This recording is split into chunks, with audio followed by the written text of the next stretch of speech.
had no objections, and neither did Blossom, who felt like a guest in Banaza's home and didn't want to voice any opposition. The others gradually agreed, leaving only Barirosa, who still found the idea of living with a former demon king challenging. However, with everyone else in agreement, even her adorable fierce beast, Barirosa reluctantly accepted the decision. That night, Banaza and his wife visited Barirosa's room. Banaza felt like he was forcing Barirosa to live with Gul and wanted to comfort her. He acknowledged that, although Gul was no longer a demon king, his past was filled with countless battles, making it hard for Barirosa to forgive him. Banaza understood her feelings and didn't want to pressure her into accepting Gul. However, he hoped Barirosa could adjust her emotions, assuring her that no harm would come to her in their home.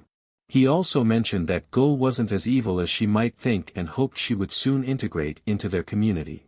Summoning all her courage, Barirosa approached Gul and Euliminus the next day, declaring that if they posed any threat to the people, she, as a knight, would stop them.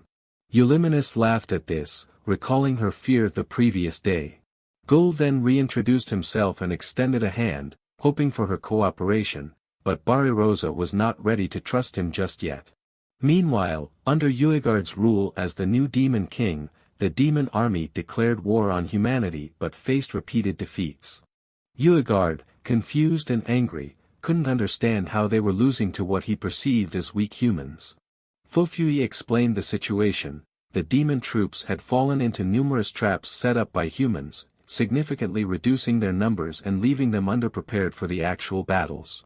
Uegard was furious, noting that such incidents never occurred under Gul's leadership. bhfyp tried to console him, suggesting that humans were setting more traps out of fear of Uegard's strength.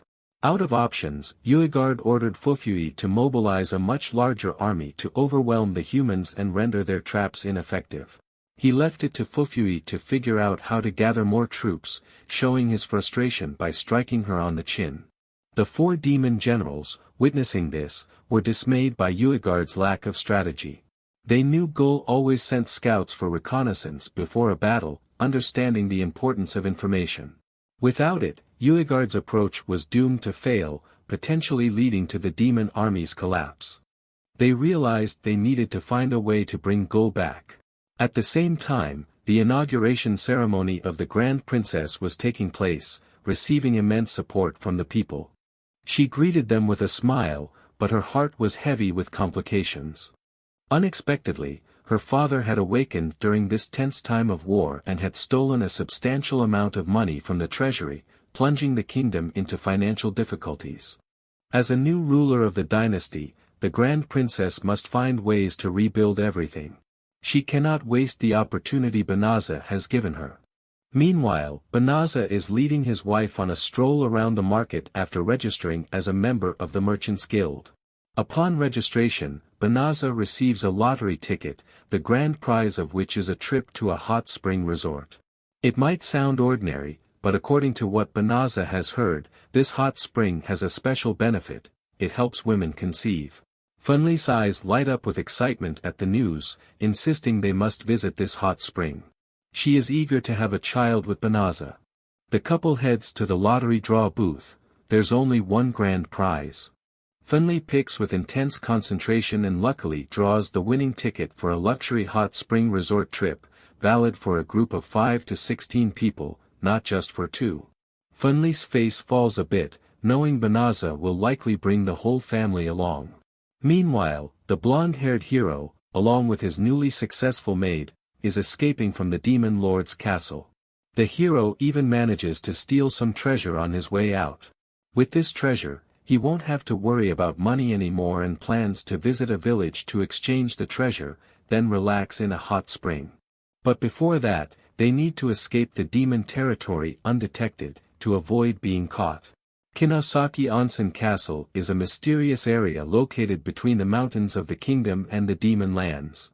Thanks to a unique defense system from a distant island nation, this resort has remained untroubled by tourists or invaders, despite its inconvenient location. Now, Banaza's family has arrived at Kinosaki Hot Springs, transported there by the teleportation gates scattered throughout the capital.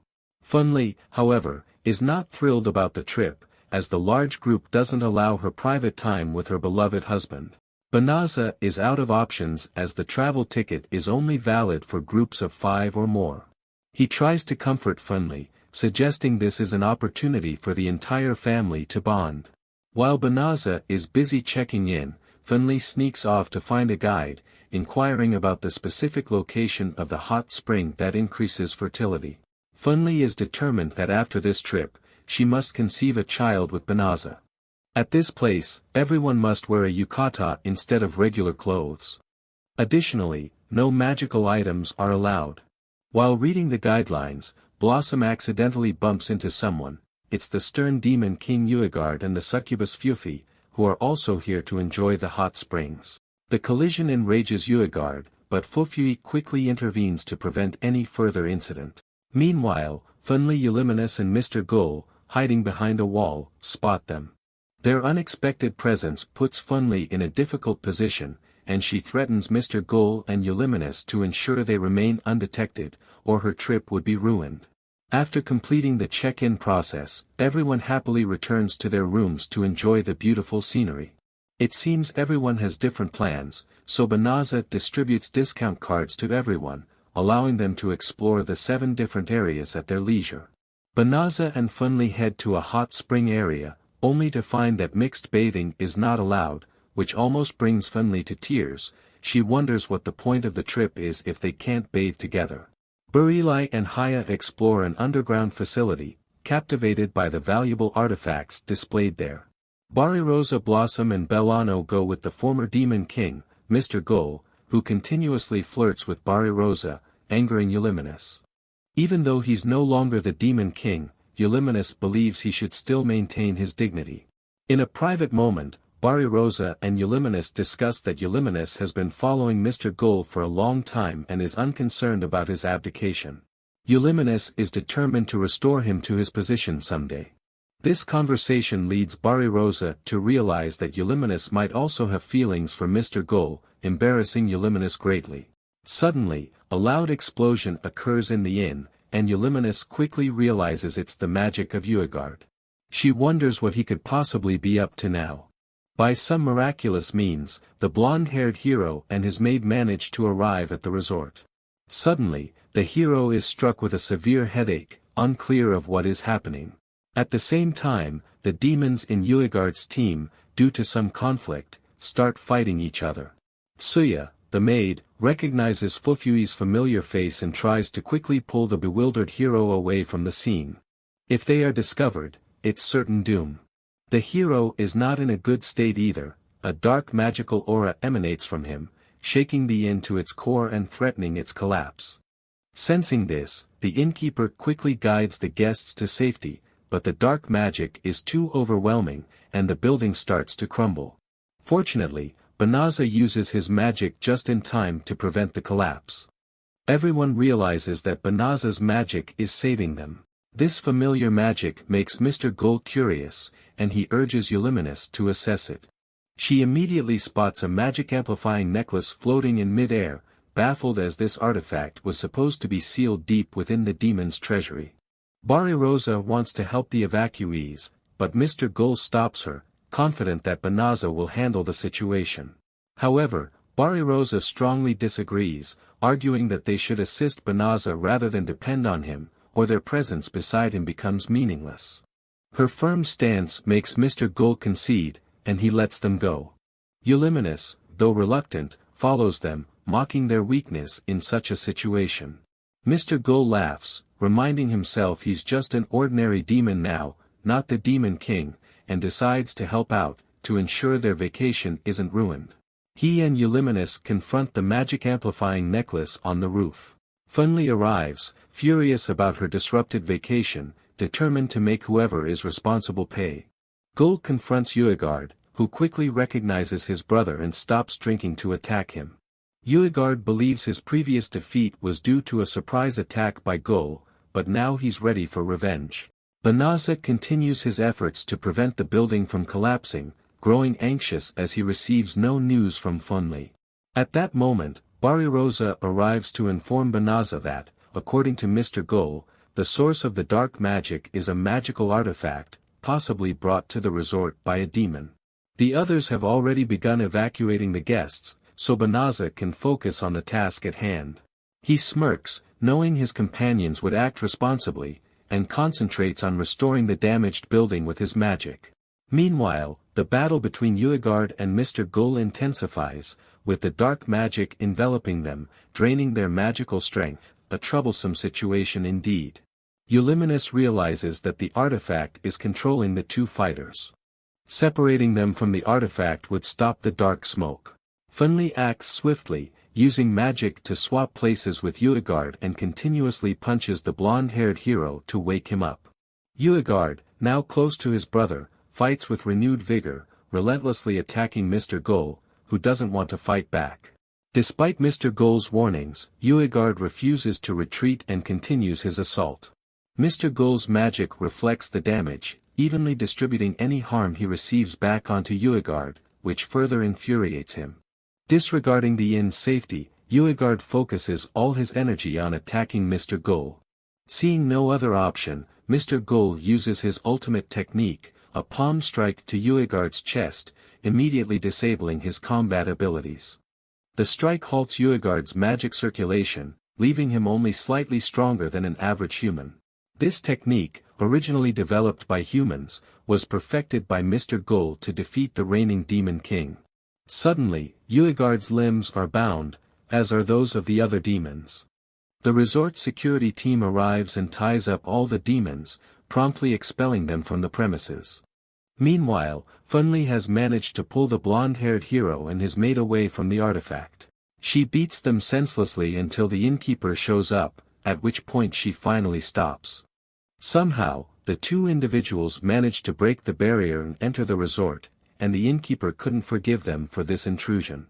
Soon after, Barirosa alerts everyone to stay clear of the area as Banaza is preparing to use his magic to completely repair the inn. The group works together, and by evening, the entire inn is restored. With deep respect, the staff and the innkeeper bow to thank Banaza's group. As a token of gratitude and apology for the inconvenience, they offer all their best services for free, ensuring a fully enjoyable vacation. Euliminus, initially reluctant due to her fear of hot water and being teased too much, finally gathers her courage to jump in. It's not as bad as she thought. Barirosa checks the map, noting Euliminus's fair skin, understanding why Mr. Gull is fond of her. Haya, appearing as a woman but inwardly male, causes Damari to shout in embarrassment, scolding Haya for not revealing this sooner. Everyone is curious about Baireli's whereabouts as she was missing earlier in the day. Haya's ambiguous comments spark a playful search for Bareilai, creating a lively atmosphere among the women. On the men's side, only Banaza and Mr. Gull are present, but seeing everyone happy, Banaza feels somewhat relieved. In a private moment with Banaza, Mr. Gull expresses his curiosity. From his perspective, he knows Banaza is incredibly powerful and could handle everything alone, but he senses Banaza is afraid to use his full strength. Banaza honestly admits that he is just a merchant, someone who survives by taking lives. He accidentally killed Funli's brother in the past and doesn't want to repeat such a mistake. It's a complicated situation. As a friend, Mr. Gull advises Banaza to be mentally prepared, warning that his immense power could turn against him if he's not ready. After soaking in the hot springs, the group enjoys a lavish meal, and the feast is filled with joy. Everyone then falls into a deep sleep, except Banaza, who steps outside to admire the moon. Funli joins him, and Banaza asks her opinion about humanity. Funli finds it difficult to answer at the moment, overwhelmed by too many thoughts. Banaza shares his dilemma about whether he should continue to help humanity against the demon army. Today's events were unexpected, and if they hadn't been there, the inn could have suffered even more damage. With the power he has fortuitously acquired, Banaza wants to use it for a good cause. Funli wholeheartedly agrees, supporting whatever he chooses to do. A peaceful world would be better for their future child to grow up in. Unbeknownst to them, the others are only pretending to sleep. After a day of fun, it's time to return home. The group gathers for a commemorative photo, but Funli is missing. She's still soaking in the hot spring, hoping to conceive a child with Banaza as soon as possible. Meanwhile, at the Demon King's castle, Uegard is furious and helpless. His body remains in human form because Gul has sealed all his magic. Although Gul said it's temporary, Uegard struggles to regain his power, a humiliation he doesn't want other demons to know. The 4 heavenly kings have already gone to the human world for reconnaissance, leaving numerous subordinates for Uegard to command. However, they don't seem to respect him much. Bhfyp shares some important information with him. The Western Wolf clan, part of the former Demon King's forces, hasn't acknowledged Uegard or visited him, perhaps keeping their distance intentionally. Uegard isn't bothered by this and delegates all responsibilities to Bhfyp, letting her do as she pleases and prepare for the next attack on humans. At the same time, with a sacred shovel in hand, the blonde-haired hero and his maid manage to escape from the prison cell. They are diligently running away, aware that it will not be long before the inn's people discover their escape. They had initially fled south, but now, to mislead their pursuers, they decide to head west. Tsuya reveals to the hero some valuable information. Somewhere in the demon territory, a legendary sword is sealed, which would be incredible if the hero could acquire it. Back to everyday life, Banaza and Funli continue their mission to save villages targeted by the demon race. With his immense power, Banaza easily repels the demon forces, advising them to return to where they came from, as advancing further would mean certain death. No one dares to disobey Banaza. He knows the locations of the demon troops thanks to the reconnaissance team that has been following Mr. Gul since he resigned as the Demon King. After finishing their work, Banaza takes Funli to pick up some ordered goods. The shopkeeper seems upset, revealing that recently, imported goods to the capital have faced many issues. Previously fresh goods are now rotten and unsellable. This is not an isolated incident, many other merchants are facing the same problem. Banaza examines a box of goods and notices traces of magic on it. This entire situation is the doing of the former king, who has colluded with 2 demons known as the Foxes to carry out numerous schemes, benefiting his own economy. The royal castle is also experiencing a spate of treasury thefts. Although the guards detected the thief, he escaped too quickly through a secret passage within the treasury itself. This infuriates the Grand Princess, as normally only the royal family would know of this passage, leading her to suspect her own father. In the city below the royal castle, the Silver and Gold Fox sisters are checking the goods smuggled from the treasury. They cooperate with the former king because the royal treasury holds a precious artifact belonging to their demon clan. Otherwise, they would have eliminated him long ago. It's foolish to think of forcefully reclaiming it. Gradually, they are confident they will locate it. While the Fox sisters are about to inspect the goods, a waiter interrupts them. He's there to demonstrate a new product that can detect magic tampering in goods, causing the sisters to panic as their magic might be discovered. To prevent this, the Golden Fox knocks the waiter out and disguises one of their confidants as him to avoid suspicion. Meanwhile, at the goods collection point, Banaza, who developed the tool, is helping everyone assess the quality of their goods. While inspecting, Mr. Gul praises Barbarossa's serious work ethic, which makes her uncomfortable. She warns Mr. Gul not to flatter other people's daughters so easily. Unperturbed, Mr. Gul sees no harm in complimenting a girl. To divert his attention, Barbarossa suggests Mr. Gul focus on Euliminus instead, but Mr. Gul only sees Euliminus as a charming subordinate, not someone to flatter.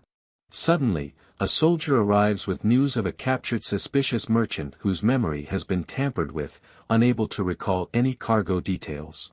Banaza immediately smashes open several magically tampered boxes, revealing gold and jewels inside, undoubtedly treasures from the royal treasury. They decide to return everything to the Grand Princess. After wrapping up there, Banaza leads the group to his business partner's shop. Thanks to Banaza's magical tool, the shopkeeper no longer faces issues with tampered goods. While doing a final check, they discover an overlooked box containing a fan. Haya immediately recognizes it as an item likely smuggled from the royal treasury. The caravan transporting the goods had just left the kingdom, and catching up to it was still possible. As Banaza prepares to leave with Funli,